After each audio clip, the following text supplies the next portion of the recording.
ભાવનગર જિલ્લાના પાલીતાણા તાલુકાની સગીરને જાનથી મારી નાખવાની ધમકી આપી અપહરણ કરી બળાત્કાર કર્યાના ગુનામાં આરોપીને કોર્ટ દ્વારા સજા ફટકારવામાં આવી છે।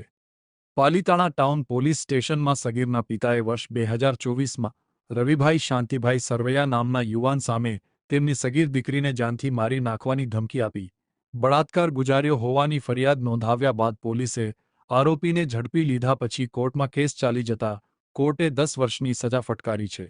ચાલ ભાઈ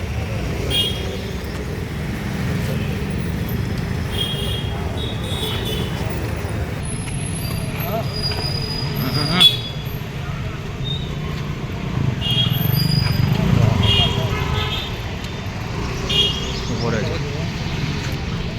હા